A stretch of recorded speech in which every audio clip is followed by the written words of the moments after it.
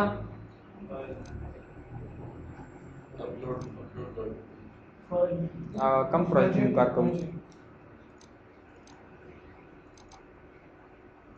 Project, ये files, देखिए वो फाइल यहाँ पे आ चुका है। नेक्स्ट फाइल को मैं अपलोड करना चाहता हूँ, ब्राउज, वेंटर, अपलोड, आप लोग यहाँ पे भी दे सकते हैं और डेटाबेस के अंदर भी देख सकते हैं।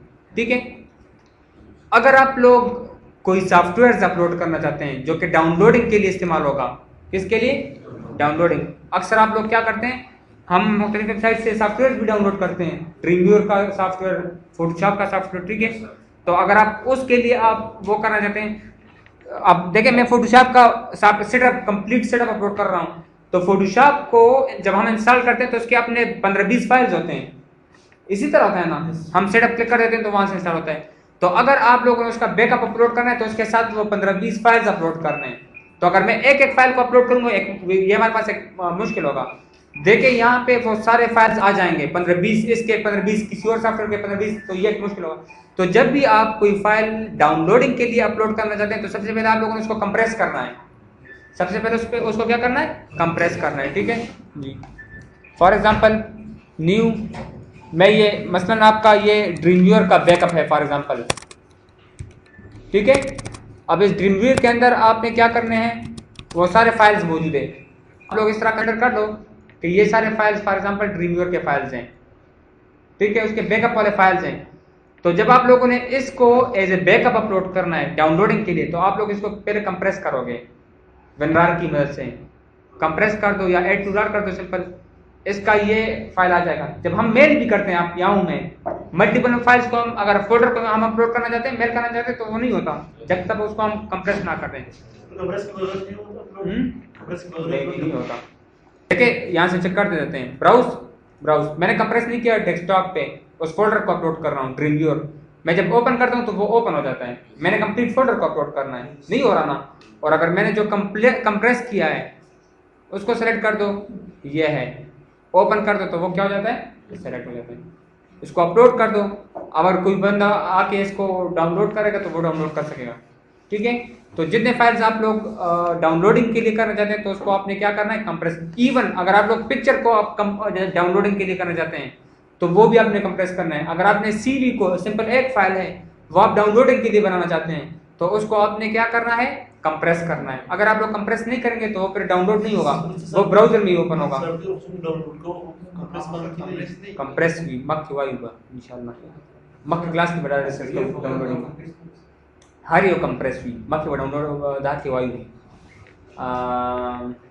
मक्खी क्लास में इंशाल्लाह डाउनलोडिंग वायु ने के बाद डिस्कशन क्लियर यहाँ तक। तो जो चीज़ आप लोगों ने डाउनलोडिंग के लिए इस्तेमाल करना है तो वो आपको क्या करना है, उसको कंप्रेस करना है। कंप्रेस करते जाओ, उसको अपलोड कर दो तो वो कंप्रेस होगा। बाय डिफ़ॉल्ट वैम्प जो है तो 2 MB तक सॉफ्टवेयर को अपलोड कर सकता है सिस्टम का वैम्प। क्योंकि हम डोमेन लेते हैं, डोमेन वहाँ पे होस्टिंग करते हैं तो होस्टिंग का अपना स्पेस होता है। हम कहते हैं ना हमारे 1 GB स्पेस है, 2 GB स्पेस है, 3 GB, तो उसके अंदर जो उसका स्पेस तो फिर वो होस्टिंग पे डिपेंड करता है कि आपका कितना स्पेस है। लेकिन विंडो का जो वैम्प है इसके अंदर 2 MB तक आप अपलोड कर सकते हो। अगर कोई फाइल 2 MB से ज़्यादा है तो वो अपलोड नहीं होगा। वैम्प के अंदर एक फाइल है php.ini के नाम से। अगर आप लोग इसका ये स्पेस ज़्यादा करना चाहते हैं तो ये ज़्यादा भी कर सकते हैं। php.ini के नाम से एक फाइल है, वहाँ पे जाके उसका वो 2 MB से ज़्यादा कर दो तो तब वो जाके एक्स्ट्रा ज़्यादा फाइल्स को भी अपलोड कर सकेगा। हाँ, वैम्प के अंदर वन फोल्डर के अंदर php.ini के नाम से एक फाइल है, वहाँ से हम ज़्यादा कर सकते हैं। अच्छा, अभी यहाँ से आप हर किस्म के फाइल को अपलोड कर सकते हैं। कोई बंदा आके exe फाइल को अपलोड करना चाहते हैं तो कर सकते हैं, हर किस्म के फाइल को। नेक्स्ट क्लास में इंशाल्लाह हम वैलिडेशन पढ़ेंगे। अब फॉर एग्जांपल मैंने सिर्फ पिक्चर्स को अपलोड करने हैं, यूजर आता है यहाँ पे इमेजेस की बजाय ड्रीमव्यूअर को अपलोड करता है, तो ये एक इनवैलिड चीज़ है। मैंने सिर्फ कॉलेज के लिए मैं गैलरी बनाना चाहता हूँ, सिर्फ पिक्चर चाहिए तो पिक्चर अपलोड होने चाहिए, ठीक है। सीरीज को अपलोड करना चाहते हैं तो मैं कहता हूँ कि सीरीज DOC फॉर्म में या PDF फॉर्म में 2-3 फॉर्मेट में इसको अपलोड करना चाहता हूँ। कोई बंदा के वो फोटोशॉप में डिजाइन करे तो वो अपलोड करता है तो ये इनवैलिड है। कोई बंदा कोरल ड्रा में अपलोड करता है, InPage में अपलोड करता है तो वो इनवैलिड है। इसका वैलिडेशन करना इंशाल्लाह नेक्स्ट क्लास में पढ़ेंगे। इसके अलावा साइज का वैलिडेशन करना, अगर कोई बंदा आके, अब हमने पिक्चर को अपलोड करना है 1 MB तक और एक बंदा 15 मेगापिक्सल पे कम पिक्चर खींच लेता है और वो जो है तो 5 MB तक है, तो मैं कहता हूँ कि नहीं, उसको एक्सेप्ट ना करो। साइज को वैलिडेट करना और टाइप को वैलिडेट करना किस तरह करते हैं नेक्स्ट क्लास में इंशाल्लाह पढ़ेंगे। दिस इज ऑल्सो वैलिडेशन, सही ना। आगे तो हम वैलिडेशन वायु अब इंशाल्लाह नेक्स्ट टाइम तक। हाँ, रावत